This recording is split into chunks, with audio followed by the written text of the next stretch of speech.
bem? Hoje vamos ter uma aula mais ou menos breve, tá certo?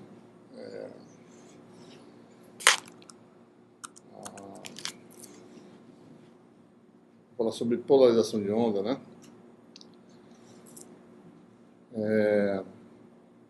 A gente, a partir do capítulo 15, né, a gente vai falar sobre propagação em meios anisotrópicos, né?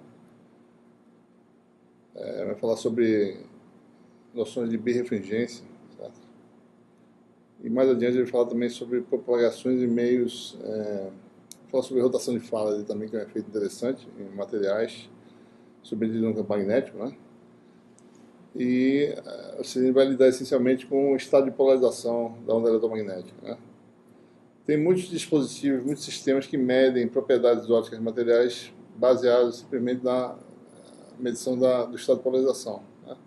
Você às vezes tem um dispositivo, o elipsômetro, né? Você vem com a onda, certo? Com um determinado estado de polarização, né? Mede a onda refletida e caracteriza a polarização da onda refletida, e com essas propriedades você tem aí um método chamado de elipsometria, né? Como o nome está dizendo, medir o estado de polarização, ou seja, em geral, ondas refletidas têm polarização elíptica, ele vai escrever aqui, né? Então, se você puder caracterizar bem esse estado de polarização, você pode medir um índice complexo desse material, por exemplo, né? Se for um filme, né, também sua espessura, certo? Então, é importante ter bem essa noção de como caracterizar o estado de polarização de onda, né? Você também tem efeitos, você tem alguns materiais, placas de onda, tá certo? Em que você pode passar uma onda, feixe de luz, tá certo? Com um determinado estado de polarização, né? E o feixe transmitido tem um novo estado baseado nas propriedades desse material. A gente vai poder entender esses conceitos, certo? Você pode fazer dispositivos baseados nisso, você pode fazer polarizadores, você pode rodar a polarização da onda, certo? Você pode fazer isoladores ópticos, como a gente usa aí no laboratório, né? Usando rotação de Faraday, né? Um cristal submetido, digamos, cilindro, né? Submetido a um campo magnético, certo? Então a gente vai ver que para um tipo de polarização você tem um efeito, para outro você tem outro efeito na propagação. E daí você pode fazer combinar isso com polarizadores e fabricar isoladores, e a gente vai poder entender essas coisas, certo? Então, nosso objetivo aqui é poder caracterizar bem, né, você olhando o tipo de componente de uma onda plana, digamos assim, qual é o estado de polarização dessa onda, né, e poder caracterizar bem, certo? Então, vamos falar sobre isso, né, estado de polarização de uma onda eletromagnética. Em geral, como eu falei para vocês, os feixes de luz, certo? No visível, infravermelho próximo, de lasers, né? São feixes que têm uma determinada dimensão transversal, certo? E essa dimensão transversal geralmente é muito grande, né? Em relação ao comprimento de onda, né? Então, esses feixes permanecem razoavelmente confinados, certo? E como essa extensão lateral é muito grande em relação ao comprimento de onda, é quase como se fosse a gente estivesse lidando com onda plana, certo? Então, para todos os efeitos, a gente está sempre no regime de ondas planas, né? Quando for necessário, a gente vai tirar essa hipótese, né? Então, vamos falar sobre o estado de polarização de uma onda plana, que também pode representar o caso de feixes de laser, né, de extensão finita, certo?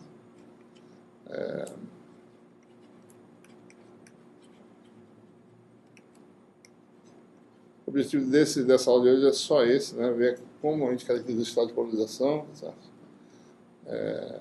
Para a onda plana, né? Então, em geral, né, nós temos aí o campo elétrico, certo? Ele tem, digamos que você tem uma onda que se propaga ao longo da direção Z, né? Então, ele tem um campo transversal, onda plana, o campo fica ortogonal à direção de propagação. Se a direção de propagação é a direção Z, então o campo elétrico ele é da forma, né?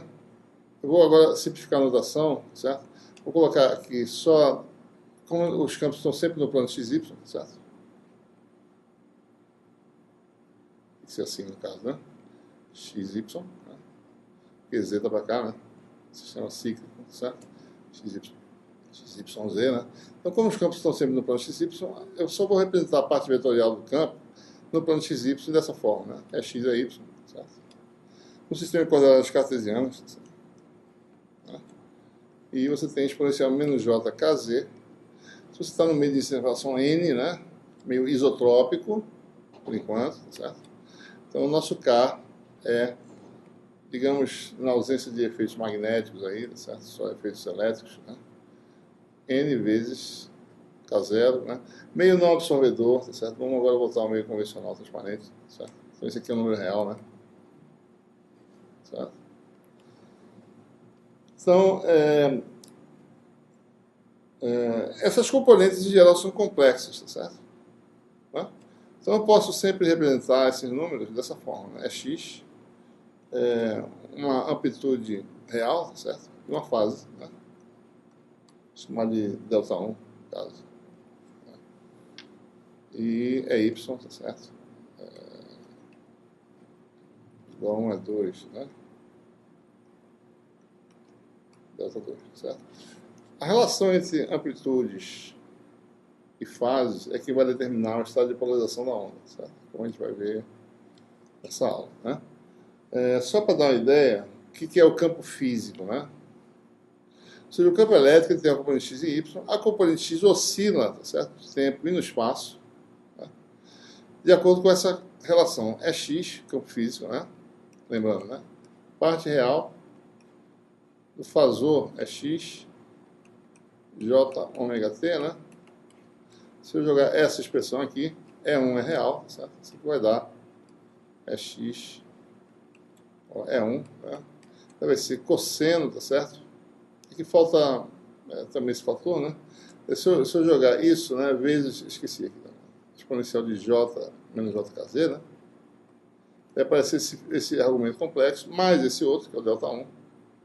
Então vai tudo no cosseno, né? Cosseno, certo? De ômega T menos KZ, tá certo? Mais Δ1, né?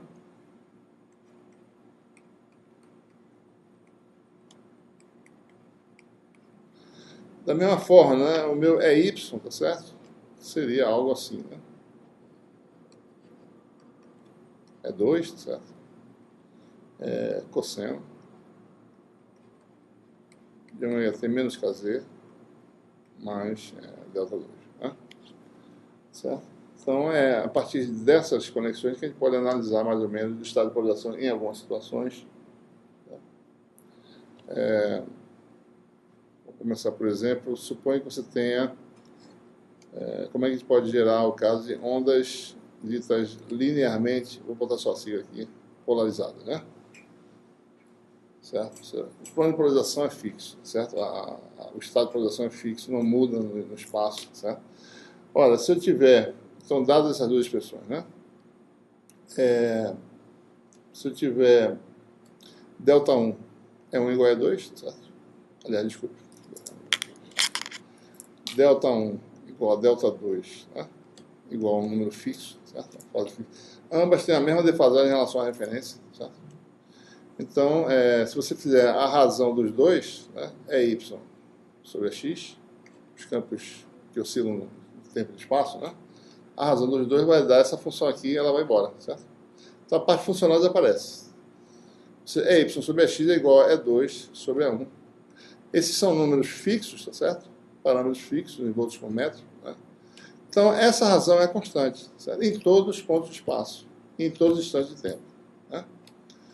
Então, isso aqui ou seja, você tem aí, se traçar assim, em qualquer ponto, né? Num plano Z constante, e olhasse de frente essa onda propaganda, né? Você veria aí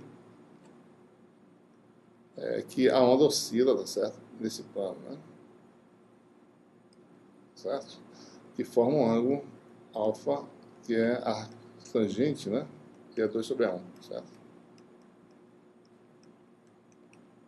Então, o campo oscila nesse plano aqui, certo? Porque Y e X formam um ângulo entre eles, cuja tangente dá por essa razão aqui,